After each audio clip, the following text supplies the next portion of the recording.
अपने जवान के वापस भारत लौटने की जानकारी देते हुए बताया कि आज भी ये सब जवान पीके साहू वापस लौट आए हैं, जो 23 अप्रैल 2025 से पाकिस्तानी रेंजर्स की हिरासत में थे।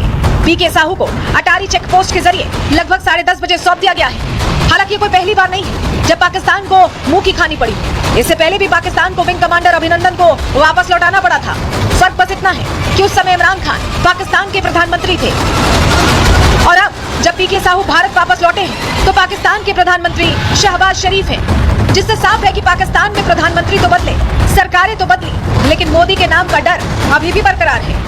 20 दिन वो हमारे देश में नहीं थे, पाकिस्तान की तरफ से अरेस्ट हो गए थे। तो आज तो बहुत ही खुशी हुई। सुबह में ही फोन आया था सीओ साहब का वहाँ से कि देखिए वो पीके साहब आ गए हैं, इंडिया आ चुके हैं, टेंशन मत लीजिए, वो एकदम सही सलामत है, आप टेंशन मत लीजिए, बिल्कुल ठीक है। और मेरे हस्बैंड ने भी मुझे वीडियो कॉल किया था, एकदम टोटली वो फिट है, फिजिकली फिट है। जो आज 23 तारीख से पाकिस्तान का कब्जा में था, आज 23 दिन के बाद 24वां दिन जो हुआ, हमें लड़का को केंद्र सरकार, राज्य सरकार सभी मिलकर हमें लड़का को पाकिस्तान से रिलीज कराया और रिलीज कराकर इंडिया में लाया।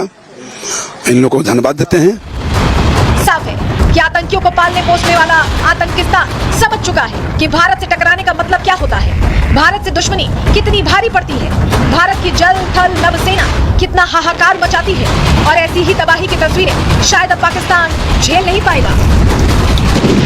Bureau report, Republic Bharat. देखिए, पाकिस्तान में जमकर तबाही हुई है, भारत ने सबक भी सिखाया, लेकिन पाकिस्तान है कि मानता नहीं, उसकी आवाम है कि मानती नहीं, जश्न मना रहे हैं। लेकिन पाकिस्तानी पत्रकार कमर चीमा आईना दिखा रहे हैं, बता रहे हैं कैसे 200% सफल नहीं है स्ट्राइक। सुनिए खुद।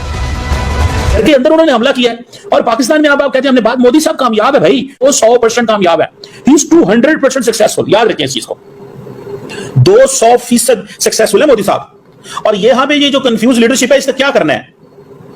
इस कंफ्यूज लीडरशिप का हमने क्या करना है? आई डोंट नो, मुझे नहीं पता इस कंफ्यूज लीडरशिप का क्या करना है, या ये कंफ्यूज लीडरशिप क्या करेगी, मैं I have no idea.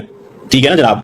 Last time वो कहते थे जी कि हमने, पाकिस्तान ने ये कहा लास्ट टाइम कि जी ये हमारे कवे चिड़िया मार के चले गए। इस दफा उन्होंने कहा हम आपके कवे चिड़िया नहीं मारेंगे, हम आपके बंदे मारेंगे। This is what they said. और देखिए, इसको लेकर यूएस के एविएशन एक्सपर्ट और इतिहासकार क्या कह रहे हैं, टॉम कूपर, ये भी जान लीजिए। टॉम कूपर ने ऑपरेशन सिंदूर को भारत की जीत बताया है। ये कहा है कि भारत ने जिस तरह से कार्रवाई की, उसने पाकिस्तान को मजबूर कर दिया। कूपर ने भारत पाकिस्तान में सीज फायर को लेकर दावा किया कि हमले से पाकिस्तान अपने न्यूक्लियर हथियारों तक नहीं पहुंच सकता था, और हमले के बाद ऐसे में पाकिस्तान घुटनों पर आया और वॉर रोकने का अनुरोध उसकी तरफ से किया गया। ये यूएस के एविएशन एक्सपर्ट कह रहे हैं। इसके अलावा यूएस के स्पोक्स पर्सन भी इसी बात को दोहरा रहे हैं। सुनिए उनका क्या कहना है। Has US sent a team to Islamabad or Pakistan following the reports that there have been leaks of nuclear radiation in some of the secure Pakistani sites? I have nothing to preview on that at this time.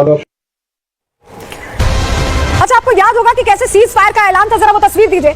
तस्वीर आपको दिखाते हैं cease fire के ऐलान के वक्त की। ये तस्वीर जब आपको याद होगा, डोनाल्ड ट्रंप का एक ट्वीट फ्लोट कर रहा था कि सीज फायर हो गया है। ये दावा पहले डोनाल्ड ट्रंप ने किया, ट्रंप की घोषणा ने सबको चौंकाया, फिर हमने इंतजार किया कि हमारी जो आधिकारिक बात है भारत सरकार की तरफ से सामने आए, लेकिन ट्रंप की इस घोषणा के पीछे एक बड़ी चांद। क्यों मैं ऐसा कह रहे हैं समझिए।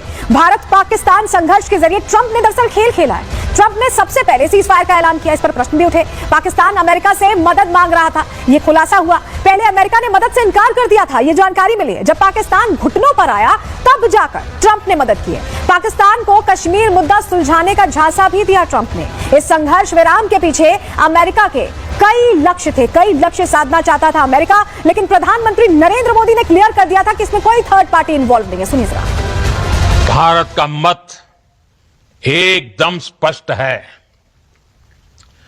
टेरर और टॉक एक साथ नहीं हो सकते, टेरर और ट्रेड एक साथ नहीं चल सकते, और पानी और खून भी एक साथ नहीं बह सकता। मैं आज विश्व समुदाय को भी कहूंगा,